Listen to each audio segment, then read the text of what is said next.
Hello, hello, hello, and welcome. Welcome to today's installment of Created for More, the podcast. Today,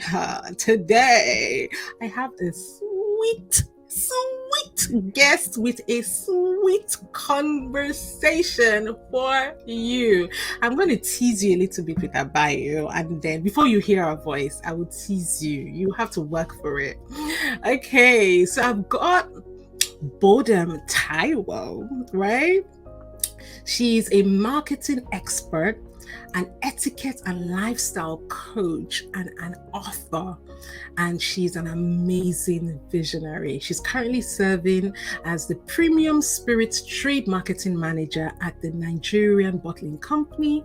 Bodam also plays a major role in creating and driving the execution of the long-term strategy for sustainable and profitable growth of the portfolio.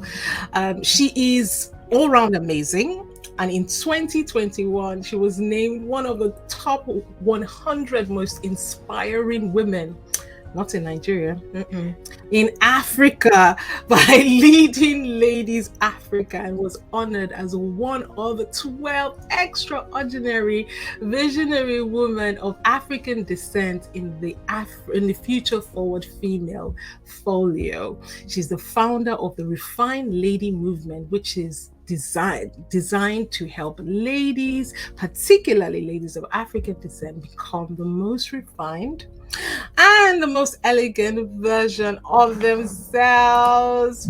It's incredible to have you here with me, Bodam. Thank you so much. Thank you for having me, Tombra. It is such a joy. I am so excited to be here. Hello, everyone. I told you she was sweet. For those listening, you need to go and find the YouTube video version of this because she's got such a sweet smile. It is amazing. I absolutely love you. I've read out a little teeny weeny scripted version of you, but the truth is nothing compares to when you tell us who you are. What is the essence of Bodam Taiwo?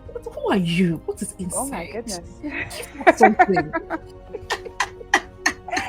Tombra, it is a joy to be here. I know I said it before, but I'm so excited to have this conversation. I'm so excited to be here speaking with you. Who is Bodam Taiwo? There are different parts to me. First off, I like to say I'm just a woman that's living life 1,000 watts, right? Full on. I'm here to just shine brightly, live my best life until I'm not here any longer, and leave behind an enduring, lasting legacy. Look at that. And how do I do that? In different ways. First off, I like to say I build brands. I've been building multinational brands probably since 2009 or thereabouts, 2011, I think 2011. Been building brands. Before then, I was building businesses across West Africa. So I'm a business builder, a marketing expert and a business builder. And then I help women. I am here to equip women, to inspire them, to encourage them, to give them the tools that they need to become the most refined, elegant version of themselves so that they can truly live lives of impact, of influence, of purpose, and so that they can lead in a way that's authentically feminine. So that's who I am. That's what I do. I love that. And I'm just dying to ask, and we're going straight in. It's like when you say lead in a way that is authentically feminine, what does a feminine leader look like? And why is it important? So I'm going to shake a little table here, right? Now, feminism has done us a great service in the sense that feminism has, it's brought up the thing of if you work equally, the same type of work or the same number of hours with a male counterpart, you should get the same type of pay. If you do the similar things, you should get the same type of recognition. And that is amazing. However, there's also a subtle message that has been passed unconsciously or subconsciously, which is that for you to, man is better. Masculine is better, male is better. So divorce yourself from the softer feminine sides of you, especially as you start rising, because nobody wants to really promote a female leader. They just want a leader and all of these things. So we've divorced ourselves a lot of the time from the things that are just innate in us as women, so that we can be seen as leaders. And what I'm helping women to do in this capacity of a feminine leadership coach, an etiquette coach, a lifestyle coach, is to help them reconnect to who they really are on the inside, to reconnect all those feminine parts that we've been told to leave behind, to own it, step into it, and then to lead from that place of authenticity. And let me tell you what, women have been a number of the soft skills that women tend to have typically are things that great leaders actually have. So things like empathy, for example, which is a natural, quote and unquote, feminine energy kind of trait. And we sometimes push it down because we're like, I don't want to be someone's mom. I don't want to be a mother in the workplace. All these type of things that we say. But that's what makes a good leader. You want a leader that's empathetic, and a leader that's compassionate, and all these other type of things. So that's what I mean. Connect to who it is you're on the inside. Connect to who you are on the inside. And I'm just dying to know, have you always been like this? Who were you as a child? I wasn't always like this, but like I like to say, there were traits of who I am now, even when I was much younger. Right? So like now I'm this person, I'm trying to help women and lead women and all these things with women. And when my mom tells stories of when I was younger, she'd say she'd come to pick me up from school, and I would arrive to the car in stages. So the first stage, there'll be a group of girls, I tell you. A group of girls will come to the car, maybe carrying my lunch bag and my whatever. Like I had a gang, and they'll get there. Then a second group of girls will arrive, carrying like maybe my shoes and my socks. Then the third group of girls will arrive with me, right? And my mom was just like, "Who is this girl? Who is this girl that's commanding girls, right?" And I was just that person. All through growing up, and then in secondary school I was in literary and debating club, and I was heading Jets club and heading all these. So I've always been this person that's about, let's speak up, let's speak out, and then we'll champion things and all of that. And then when I entered into university, I participated in a beauty pageant. So I won. I competed in Miss Malika UK 2005. Look at that. Beauty queen, guys. Whoop, whoop. We've hit the jackpot on this podcast. Oh my goodness. I did. So I competed in that and I won. And now why that was so interesting was I was studying, my first degree is in electronics engineering. So I was an engineering student, and then I was doing this beauty pageant. And in engineering, I was getting all of this stuff from, a professor of mine in particular who was saying, women are not meant to be here. And he wasn't saying it in a way that was overt or covert. He was being very blunt about it. You're not meant to be here. You're a woman, and you're too feminine. You should be this, you should be that.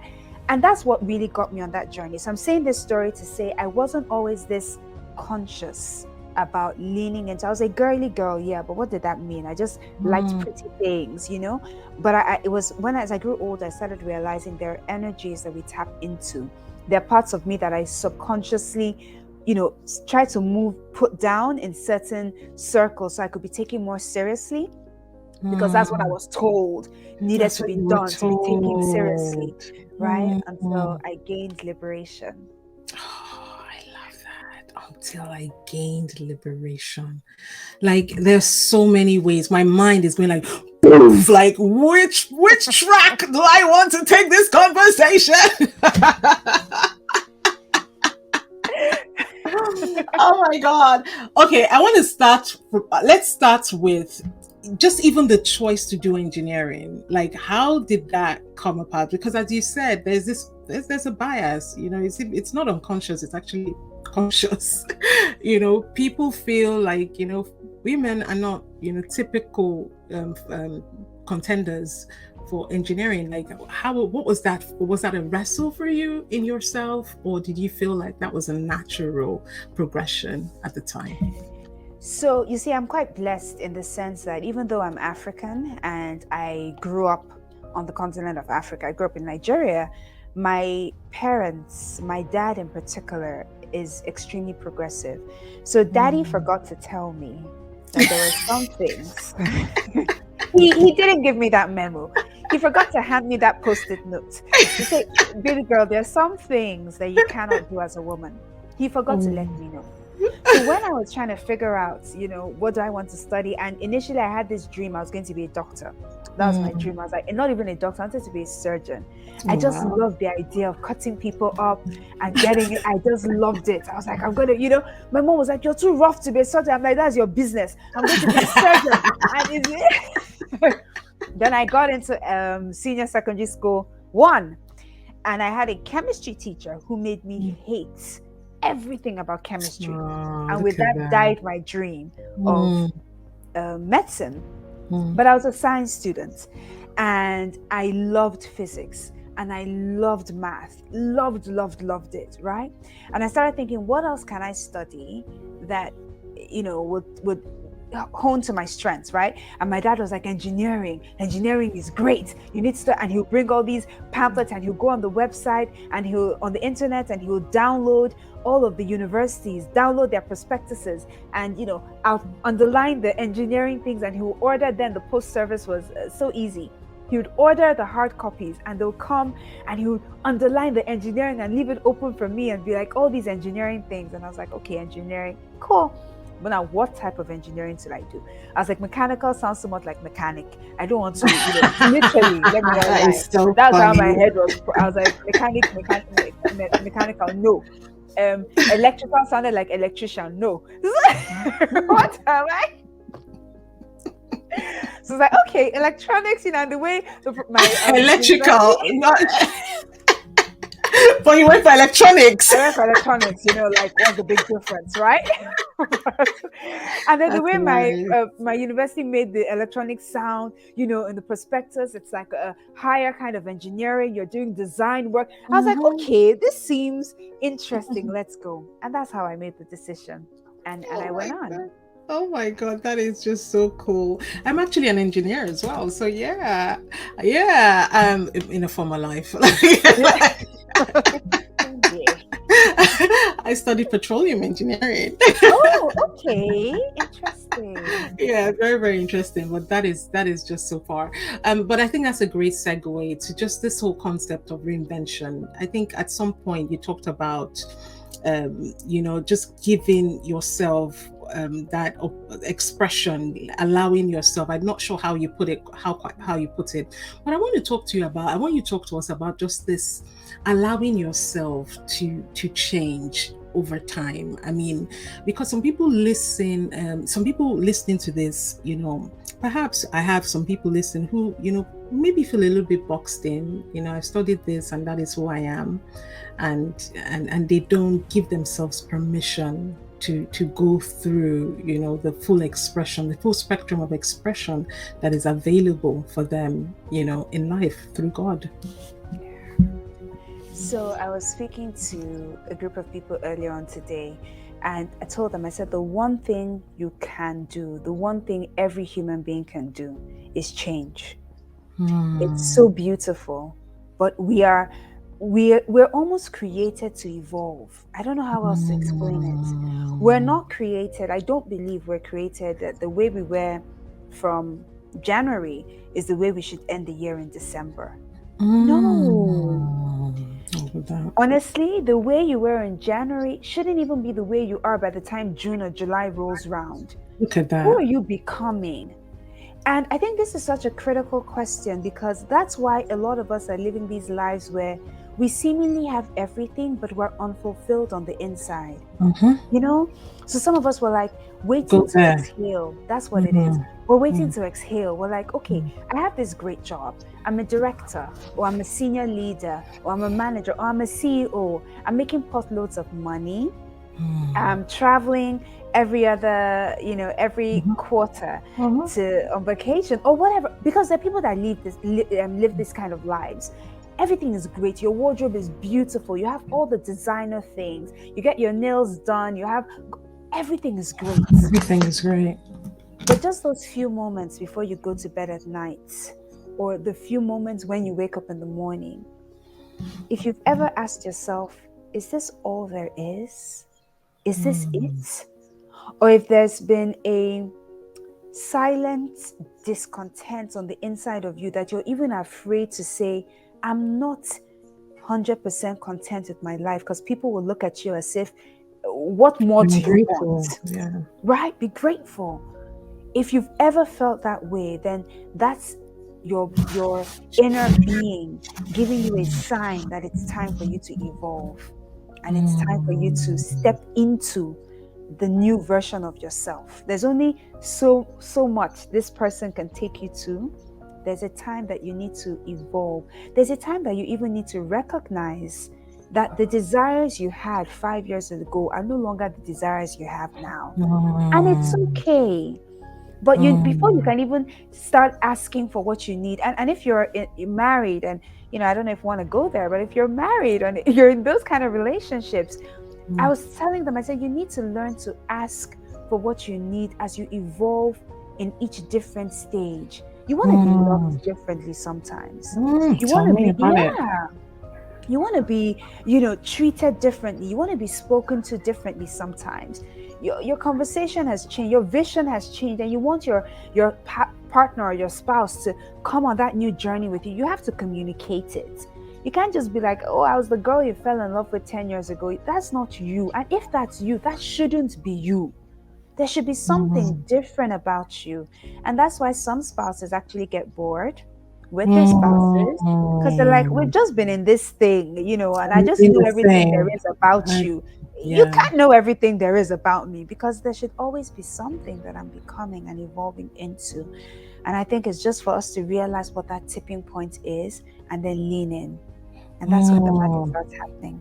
I love it. I absolutely love it. The person you were in January should not be the person you are Yes. in June. I love that. Living for it. Learn to embrace the moments. Learn to evolve. Allow yourself, give yourself permission to change. And the thing I find a lot of times, it's that feeling like what is being left behind is greater than what is to come, Mm. because we like the familiar, don't we? Yes, we We do. know it. We know it's, we're familiar with it. It is what we know. Yes. So I want us to talk about just that tipping point, who do you have to be to embrace the new? As a woman, like, who do you have to be to embrace that thing that is coming? What kind of mindset should you have that allows you look forward instead of looking back? We have a lot of lots who are like, that place looking nice, man. Sodom is looking Mhm. nice. I want to go back. And if we don't allow ourselves evolve and become more, let's talk about that. I almost started getting teary as you were speaking. And I tell you why, because there's so many women who are looking back. Too Mm, many actually, who just, their eyes are just fixed in the horizon, in the rearview mirror. mm, I think the first thing I'll say is get used to the idea of being uncomfortable. mm, Nothing significant ever happened in the zone of comfort. mm, Nothing. Take a look through everybody, whoever, anybody who's done anything significant on the face of this earth.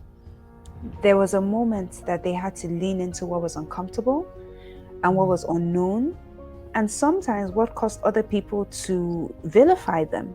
mm, Every single person that's done something truly great, or that has made a mark, or whose name we remember. mm. Look at Margaret Thatcher. What and these people I'm saying, I'm not necessarily saying, because sometimes you call people and the people get distracted and like, oh, I don't believe Or their she did this, ideologies. You this, don't and have to yeah, believe it's their not. ideologies. No, it's not about that. It's about this person made a mark in ABCD, right? Their Mhm. names are called in the Hall of Fame. Was it easy for her to step Mm, up in a climate where, I believe she was the first, isn't it, British Prime mm, Minister? yeah, yeah. There was none before There was her. none before her. Yeah. So she was the first to step up to the plate. She had to deal with sexism, with all sorts of isms, right? All the isms she dealt with. Imagine if she said, this is too difficult, or this is too uncomfortable for me to navigate, right? Look at the likes of even Steve Jobs, really. That journey, he do you know how many times he failed? And let's even speak about that, because sometimes when we say, oh, this reinvention, people just think it's going to happen and it's going to be a smooth journey and everything's going to be okay. You will fall flat on your face. You will be embarrassed. You will fail. You get up again. You have to have elasticity. Yeah, like a rubber band. You have to have elasticity. You can't just let one thing get you down. So the first thing I'll say is become uncomfortable with change. Become uncomfortable with comfort. Yes. Be uncomfortable with comfort. If you're somewhere that everything cannot be so predictable, everything about your life cannot just be so predictable. Like you're like, okay, I know exactly what's going to happen here. And I've planned, you know how people say, I've plotted my life until 60. What? From here, you plotted until you're 60? That's it? And look, when I say this, I'm not even trying to be insensitive. Let me explain to you my life plan. Okay, I'm going to tell you my initial life plan when I was younger. I finished university. I graduated at 20 in my late year of my 20th year. I graduated. So I said, by the time I'm 21, because I need to give myself a little time and give my boyfriend at the time a little time, I was going to get married at 21, and then I was going to pop out between 6 and 8 babies, depending on how we're doing, right? Yeah, I wanted a huge family. So 6 and 8 babies are going to pop out. Then I was going to wrap that up by 30. I'll have gone back to pre-baby weight, be a hot, yummy mommy with 8 children. I don't know. This was my dream. I was going to be a full-time homemaker. And my only responsibility will be to pray my husband and my children into greatness. I was going to, have a retinue of staff where we'll bake fresh bread in my home every morning. We'll have fresh flowers on the table. Like, this was my dream and my vision. I saw nothing else. I knew nothing else. I'd seen myself at each of my 8 children's weddings, right? Yeah, it was hilarious. That was hilarious. The end. All this purpose thing, I was not interested in it. I just wanted to be a wife and a mom. Now, as I stepped more into who I was, and it took a while. That was 20. 25, I was like, oh, well, okay, this is my dream. My vision is not really panning out how I thought. Maybe we'll cut the children from 8 to 4. So we'll still have the... I'm not really great. Here we are in our mid-30s, but that's okay, right? But what I'm trying to say is there came a point where I had to ask myself, why am I here on this earth? I'm not here because God had extra mud and he just thought, let me create an extra lady and call her, that's not why I'm here. And I think we need to all realize every single one of us on the face of this earth, I make very bold to say it because I believe it with all my heart. Every single human being, whether they realize it or not, there is something that was deposited in you upon that moment of creation that our world needs desperately. I love it. Every single person. So when you choose not to shine your light, or when you choose not to live as brightly, there is something that's missing from our world. There's a solution that hasn't been provided because it lies on the inside of you and you've just refused to go on that fact-finding journey.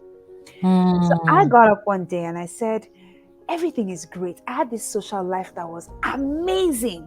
I'm a pretty girl, so we know things were good, right? We know that. I would dance, we'll go out, we'll dance. Everything was just easy, right? I had a job. How much were we earning at the time? But everything was good. And then I got what I call the itch. Everything was just like, is this it? I couldn't see myself living like that until I was in my 50s, or until I was in my 60s. I'd wake up in the morning with a gnawing sense that life is passing by. Is this it? Just Mm. cars and jewelry and that and dancing and social life. Mm. Is that all there Is is to that my all life? there is? Uh-huh. And then I decided to go on the journey. And Mm. all the first 3 months or 4 months or 6 months almost, all I was doing was, who is Bodam? Who is Bodam outside of what society has said she should be? Uh-huh. Outside of what conditioning has said I should be, outside of what experience has said I should be, who is Bodam outside of the expectations of parents and of siblings and of boyfriends and of all these things? Who am I outside of the expectation of myself, even? Because we have expectations that sometimes are not okay. Underneath all the layers, all the layers, all the layers, who am I? And Mm. you have to ask that question first before you can even get on a journey to becoming. Know and recognize who you are. What are you passionate about? Not what the people Mm. say you should be passionate about. What are you What passionate are about on the you inside? passionate about? Uh-huh. I ask people, what do you want? They tell me all the things they don't want. It's very hard to know Yeah, but that it's you so actually hard to want. say, what do you actually want? And I think those are some of Hmm. the things as we get into I that love tipping it. point. I love it. Oh my gosh, you just speaking my language, massaging me with your words, just dazzling me with truth. And it's just like, wow, amazing, absolutely amazing. I love how you talk about reinvention just in a breathtaking way. Just that's just that natural evolution, not being afraid of change, embracing the uncomfortable. I had this epiphany today actually. I was sitting down and I was thinking about why we as human beings are always so afraid of evolution and of making mistakes and of becoming more and just going beyond. And then I realized, and it just literally just came to me in a moment, and I said to myself, look, even our heavenly Father, our God, the Bible talks about when he created the earth. Every single thing he did was stepwise. On the first day he did this, the earth was dark and formless. Let there be light. Let there be, he said, let there be light, and realized it can't be, let there be day, let there be night. You see what I mean? He realized that Yes. it can't always be only be day. But what did he did one first, and then looked Mm. back and thought, actually, it would be good for there to be this as well. So what was that? That was stepwise evolution. I believe Yes. that God had seen the entire universe in his mind, but he could have just said, let the whole world come and let it just be beautiful right now, all the trees be grown. But Yes. no, he did it Yes. stepwise. God, also the Almighty God, Almighty, Mm. all powerful, all seeing, all knowing, also went into this process of stepwise. Let water, let it stop here. Let land, let it Mm. this, let the trees, and stepwise. Maybe he did water, like the whole place was water, and he thought to himself, actually, no, that's not how I see it in my mind. Let the water come back. So even God, the ultimate visionary, was also iterative in his thinking. So, who are we to remain stagnant? Who are we to be Mm. only day? Who are we to be only Wow. night? Yes. Who are we to Yes. be only oceans when there can be land Mm. as well? Who are we to be Ooh. only trees when there can be, like we can be so Yes. much more? And it is okay. It is okay to look beyond what has gone and say, you know what, I'm going to press towards the mark, continue pressing towards the mark. A lot of times it's because a lot of people don't have that mark. So now I want us to go to this whole topic of etiquette, refinement, and just that. First of all, when I talk about that mark, first of all, is this a mark that all women should aspire to? Just that standard of living. Why is it important?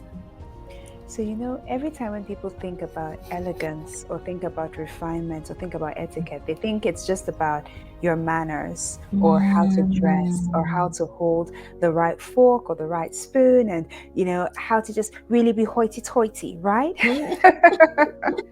It's beyond that. It's an entire system of behavior and it's an instrument of power. Mm. I'll tell you a story. Maybe sometime last year, I think mid last year, it was a Sunday morning. I was done from church and I went by a restaurant. I was going to get, something to go and Mm-hmm. go home because I was not going to do anything, curl in bed with a book and have a great Sunday afternoon. And I got into the restaurant, I ordered what it was, and I just sat there with my Kindle to read. I was by myself.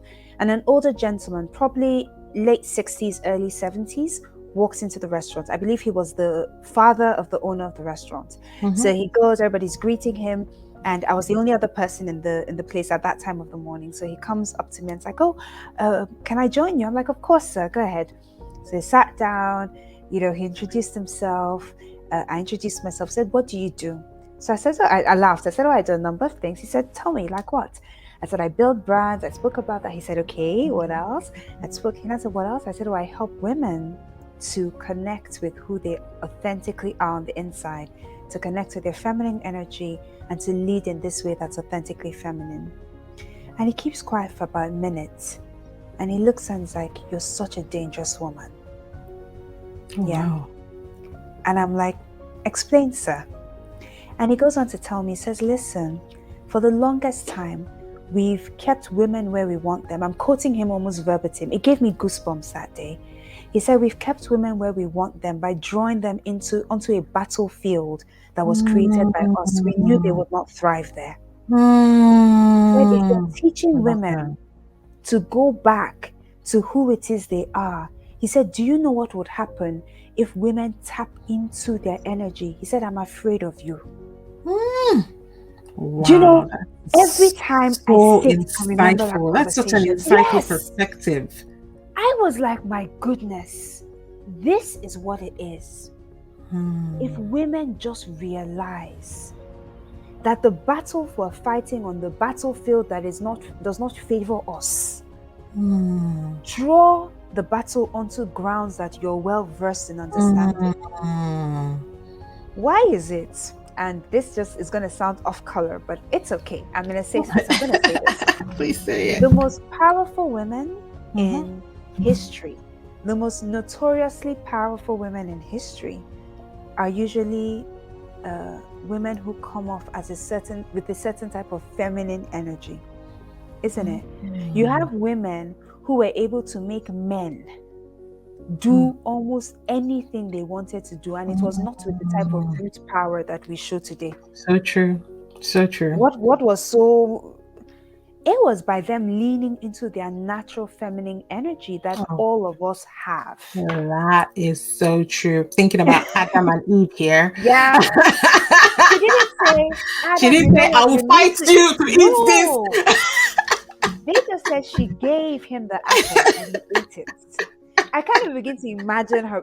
I have this overreaction. I cannot begin to imagine the influence Eve had over Adam. But it's the influence all of us have. Its influence is how women lead. It's our natural power. We are natural influencers. It's why we can collaborate. We can draw people together when we choose to, and that's why also hell hath no fury like a woman scorned. It's just how we are. So if we lean into that, it's an instrument of power. Okay. We can enter into rooms that were previously shut with us just by being who it is we are. We can command respect. We're not begging, we're not asking to be considered on terms that are foreign to us. We're asking to be considered on terms that are innate to us. That's what this whole thing is about. I love it. So when we say what is refinement or what is elegance, yes, how you dress is a part of it. Yes, how you speak is a part of it. How you come across and how to host and all those things is a part of it, especially as you rise. You want to understand different cultures. You want to understand the nuances of gift giving. You want to understand protocol and diplomacy and all of these things. That's part of it. But you also want to understand what is in it to you in terms of your feminine energy and all the things that you have there. You want to understand how to be a high value woman, to command respect simply with you opening your mouth without having to raise your voice or lower your tenor so you sound like a man. Sometimes in certain rooms, I actually lower the pitch of my voice and the room has to go quiet to hear me speak. I love that. That's so counterintuitive. We think that you Yes. need to raise your voice. I'm Oh, like, no. wow. So I just Interesting. keep on. I want to say something. Yeah, Lady B, this your voice. I just smile, but you will keep quiet because you want to hear what I speak, what I'm saying, and that's because you also have intelligence. So I'm not talking about just being a bimbo and going to try and use wiles. No, you are competent at what you do. You are excellent at what you do. All of those boxes are ticked, and then you also lean into who you are naturally. And that is what refinement as a movement is about. Look at that. Leaning into that authenticity that you have on the inside of you, and then allowing your power flow forth from there. Look at that. Some people are listening to you and like, whoa, oh my goodness. Because I know I am. I'm just like, some is some people too far gone for this? No, I know what Just you what mean, you but mean. no. Yeah, it's like I'm thinking about myself and I'm like, how are we going to start making our way back to this book? Oh my I mean, goodness. how do we make this practical? Like, what does it actually mean? And I know you've got, specialized trainings and courses and stuff, some of which you will talk about. Yeah. But I mean, are there tips that you can give, even at a really high level, that helps us really contextualize what you're saying? Like, what is it in practice? I love the fact that you talk about lowering your voice. That I get. But I mean, some people are just like, they've lived in this whole alternate universe. We've lived in this alternate universe, fighting in the battleground that isn't ours, wasn't created by us, and we don't even understand the rules, and we're just, fighting blind. How do we start to come to reclaim the land that is actually ours? Oh my goodness. Oh wow. And this is such a big thing. I think the first thing I will start off is maybe I should explain a little bit what I mean by feminine energy and masculine energy, because I know sometimes people hear that and they're like, oh, once you're female, you have feminine energy. You're male, you have masculine energy. No, that's not actually how it works. Now, every human being, whether you're male, as in male gender, or female gender, you're born with both energies. So everyone has the feminine energy in them as well as the masculine energy in them. So the question now is, which one are you leaning more into? But both energies can and should coexist with harmony within an individual, because we need both. So your masculine energy typically is your doing energy, right? Yes, it's your doing energy. It's the force behind execution of tasks, is what helps you get from point A to point B. In a world of color, masculine energy is black and white. Literally. Your feminine energy is, so when you think of masculine energy, things around decision making, staying motivated and productive. I don't know, now I'm hearing. Wait, are you saying that decision making isn't like a naturally innate thing to women? No, it's actually a masculine energy. So that's why you have men What, who lean guys? Are your into. minds getting blown? I'm like, wow, this is a real schooling. I'm like, what? You mean women weren't actually made to do? I'm about to tell my husband I'm just like gonna put my feet up. When he speaks, I'll be like, oh, Lady Bodam said. Oh my goodness. It's gonna come for me now. I was like, So Lady I mean, we Bodam make said I wasn't made for stuff decisions. like that. Go on. We make decisions, but I said we all have, or we should all have, both masculine as well as feminine. So when you make decisions, you're leaning into your masculine energy. When you are doing like analysis and coming up with directives, all of that, you're leaning into your masculine energy. When you are nurturing, actually, or giving, that's a masculine energy trait. So the narrative that women are nurturers and that's a feminine trait. No, nurturing, because it's a doing thing you're doing. It's actually a masculine energy trait. So masculine energy is action oriented, and it's sort of the quality. Masculinity is the quality that embodies these masculine energies, right? Is this all scientifically proven?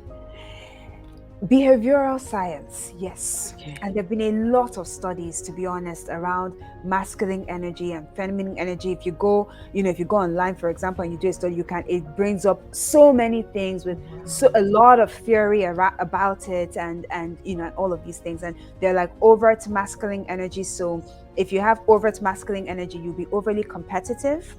For example, that's you having overt masculine energy. There's the need to want to be right all the time. That is your overt masculine. That's now when the masculine energy is excessive. Or even the thing of, men. You know this thing where you're like, do you know where we're going, honey? And he's like, yes, I know where we're going. And you get lost 7 times. And you're like, should I put on Google Maps? He's like, I know where I'm going. Yeah. Wanting to handle all your problems without asking for help, even when you should ask for help, is overt masculine energy, right? All of that type of stuff. Yes. And then we now have the feminine energy and femininity, and that's your being energy. And this one always just excites me so much, because feminine energy is a receptive energy. So it's what allows you to receive more than doing. So things that are typical feminine energy are things like intuitiveness. So do not joke with a woman's intuition. I tell my husband this all the time. Make sure he listens to this podcast. Do not joke. Do not joke with my intuition. I'm telling you. And then if you now layer on that the woman is a woman of faith, it is a powerful combination. Her intuition is powerful. And that's a feminine energy trait. Things like creativity and imagination are feminine energy traits, right? Things like sensuousness, obviously, is a feminine energy trait. Mindfulness, being present, truly present with someone, is a feminine energy trait. Being able to co-create, is a feminine energy trait. Things like passion and desire are feminine energy. And being able to receive love, receive gifts, receive emotions, that receptive thing, it's a feminine energy trait as well. And how you can grow. People ask, how do I grow my femininity? Or do I just wear a pretty dress and will that ramp it up? These things I'm describing, it's not just about wearing a pretty dress or all these type of things. I think first off is to take some time to actually envision, because it starts with the mind. So I like to say it starts with the mind, to envision, reflect and envision on what does this femininity look like. And first I would say is heal from the idea of wounded femininity. So a lot of us everybody's journey is different and all our stories are different, but there's some things we may have gone through that make us suppress our natural feminine energy. And the first thing I would say to do if you want to get on this journey is to take a walk through memory lane and discover what those triggers were. So for example, some women who maybe were abused when they were younger, one of two things happen. Either they grow up and they completely divorce themselves from the more feminine parts of themselves, or they grow up and they lean in more overt ways into their femininity. Either way is wounded feminine, right? Because there has to be a balance, remember, between your feminine energy and your masculine energy. So the first thing I'll say is go back in your history, go back in your memory and ask yourself, is there anything that wounded me and made me suppress certain parts of my feminine?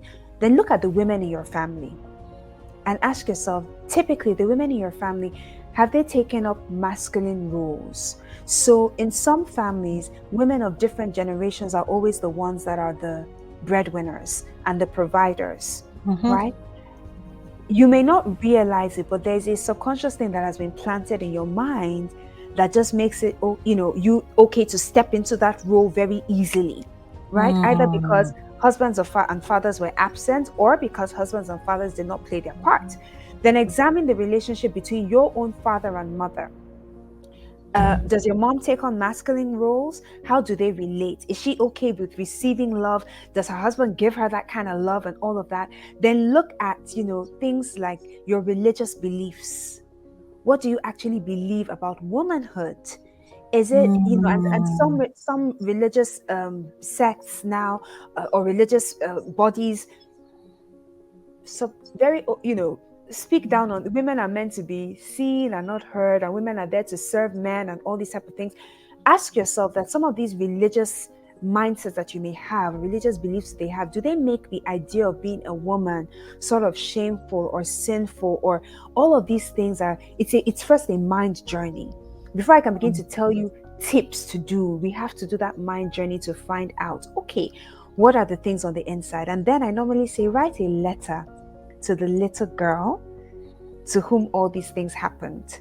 Write a letter and tell her what you now know about your beliefs, what you now know about maybe generational trauma or suppressive belief systems. Write that letter and tell her that, baby girl, you don't need to be in survival mode any longer. It's time to thrive. Because we do all these things when we just want to survive, or like, okay, I'm in survival mode. So the first thing is to tell her, it's okay. We've It's okay. survived. It's okay. Survival mode over, right? That's number one. And then number two is now discover and explore. And this is just exciting. Explore your authentic self. So you have to know your personality. And I'm a big advocate. First thing, telling me, go and do all the personality tests that exist. Your 16 personality, your temperament quiz, your disc test, your do everything. Do everything. And sit with it. If I check under my desk now, I have printouts of all my personality, and I do them periodically to find out how have I changed, what is it, and I underline. I sit with it like I'm studying for an exam. I underline the things to know, right? Who are you really? That's one thing. Who are you when no one is looking?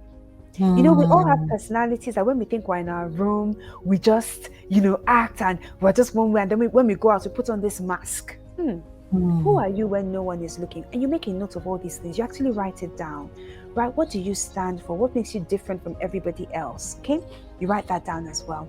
And then I like to say, do a few things that help you lean into your femininity every day. For example, dance. Oh wow, dance. Oh yes. Yes. Dance. Put on music. There was a season when I was just feeling so like, oh gosh, and I put on music in my room and I would dance for a while, and I just had songs and I just moved my body. It helps you lean into your femininity. Learn to receive. Have you noticed a lot of women deflect compliments? They say things like, oh, you're so beautiful. They're like, really? Do you know we do that a lot? Learn to receive compliments. It's you leaning into your femininity, because feminine energy, it's a receiving kind of energy. So learn to receive favors, learn to receive help, learn to receive compliments. Let someone carry your groceries. Let someone open the door. Don't say, hey, my hand is working so I can open the door. No, don't. Yeah, We know you're not. People often see it as a sign of weakness, don't they? But it's not. Why is it a sign of weakness? I was created to receive everything, including you opening the door. So go ahead and open the door. Right? Don't downplay it. Right? So these are some things that you can do. And then other things I'll say is you can, little things, you can keep a gratitude journal every day. That's also something that hones your feminine energy. You can write thank you notes to people. So just have a little notepad and just write thank you notes just to say, and it helps you as well. And then, so those are some tips I'd say that begin to help you lean into. Oh my gosh, amazing. There's just a quick question that just popped up in my head. Is there are there possibilities where the energy balance that you have change based on the people that you are in the presence of? Because I see myself sometimes when I'm home alone, I do everything now with my husband. I can't live. It's way too heavy.